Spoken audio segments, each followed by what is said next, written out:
Hello everyone, how you doing? So you have probably heard of Plato, right? Born in 428 BC, he managed to become one of the most influential, if not the most influential and well-known philosopher, not only of his time but in general. His concepts and ideas can basically be described as the very foundation of philosophy, even though he was neither the first nor the most prestigious one. However, instead of talking about Plato, today I will talk about another philosopher that you could describe as one of Plato's greatest enemies, the anti-Plato, so to speak. Someone that has not only scoffed at Plato's ideas of the world, but openly and continuously criticized and confronted him about it. Today we are going to talk about Diogenes the Cynic. Before we officially begin to talk about him, there is something I feel to mention that gets left out by many people that have talked about Diogenes here on YouTube, and that is the fact that nothing he has written down actually survived, and that Diogenes himself, even during his lifetime, inspired many stories and anecdotes about him. So I would advise anyone listening to this to take anything you'll ever hear about the man with at least a little grain of salt.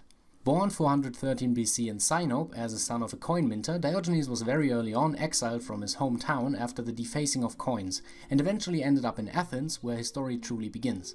After gaining some knowledge about it, Diogenes eventually wanted to learn more about philosophy and sought out a respected philosopher of the time called Antisthenes.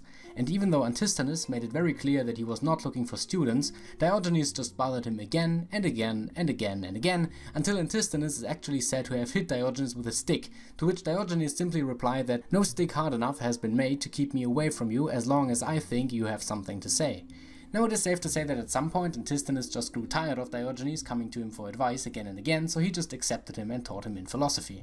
Later accounts say that Diogenes did not like Antisthenes very much personally, and after he was properly taught, basically outshined him in every aspect. Now that we have his origins out of the way, let's go to the juicy part, Diogenes' life as a philosopher. And normally I would separate his life from his philosophy, but in Diogenes' case this is basically impossible. You see, Diogenes was the most practical philosopher you could imagine. Whatever he preached, he lived, and whatever he said, he truly believed in. Diogenes held the opinion that every man is burdened by the world around him, especially by things like possession and societal conventions, and that one can only attain happiness by letting go of these things. Diogenes himself lived on the streets in Athens, supposedly in a discarded jar or barrel, with nothing more than a wooden bowl he used for begging, until someday when he saw orphan children drinking out of their hands, and angrily threw away the bowl, cursing that the children are better at living his philosophy than himself. Now, his unique view of the world led him to behaving in a, let's say, very special manner. It is safe to say that Diogenes did not give a fuck about how he was perceived. Begging, eating in public places, which was very frowned upon in Athens at the time, being presumably naked sometimes, urinating and masturbating wherever, Diogenes did not give a fuck. And by now you probably think he was just your regular 4 AM train station hobo who was constantly drunk and rambling about how raccoons took his kidney to buy drugs. And while I would understand if you think that way, I remind you that Diogenes was not only very intelligent, he was also very much aware of what exactly he was doing, and could provide answers when asked about it. Diogenes stated that he was just performing needed body functions and basically argued that the stigmatization of which do not really contribute anything to society, or the well-being of the individual. And that is exactly how Diogenes practiced his form of philosophy. Instead of theorizing what to do and how to be happy, he lived the way he thought is best, and pulled, I guess you could say, philosophical stunts to then explain what he is doing and why if asked about it. For example, he hugged cold statues or lied down in the snow in winter to grow more resilient against the cold, and sometimes he begged for money from statues to grow more used to being denied said money. Due to his seemingly very unsanitary lifestyle on the streets and the way he presented himself, Diogenes later got the nickname the Dog, which was meant derogatory, but Diogenes apparently even called himself that after developing quite a liking to the name. His view of the world and the way he practiced what he believed distinguished him not only from the philosophers of the time, but especially from Plato. Without going too much into depth here, Plato was very theoretical in his philosophical approach, talking about things which cannot be observed in its original state, coming up with different thought experiments and complex ideas to explain the world, to which Diogenes simply said, well, that's just a bunch of bullshit. He attended many of Plato's lectures and tried to be a general nuisance around him, by eating loudly or interrupting the lectures. The most famous example of this is also one of my favorite stories in ancient philosophy.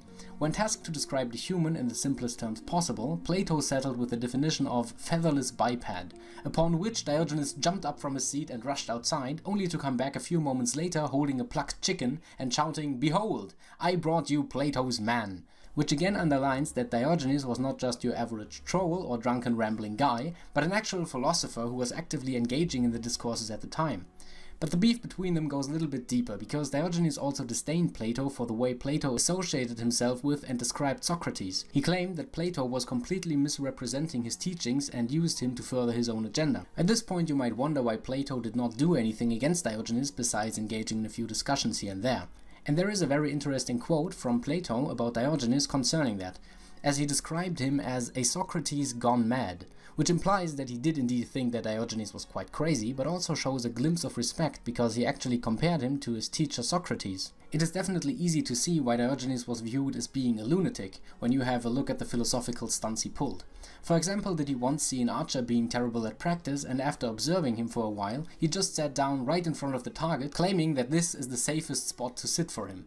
In another instance, he told the son of a prostitute to stop throwing stones at a crowd as he might hit his father. He also was regularly seen walking across the market with a lamp in broad daylight, claiming he was searching for an honest man. It is still kinda weird though when you think about how he urinated and masturbated in public places during a time where Socrates was literally forced to kill himself for asking questions. One day, however, Diogenes was either captured by pirates or people just grew tired of his shenanigans and kicked him out, because his later life he did spend in Corinth, where probably his most famous encounter occurred. In Corinth, an agent Diogenes met one of the most powerful people alive during this time, when he was visited by no other than Alexander the Great. And the way this meeting happened is nothing short of hilarious.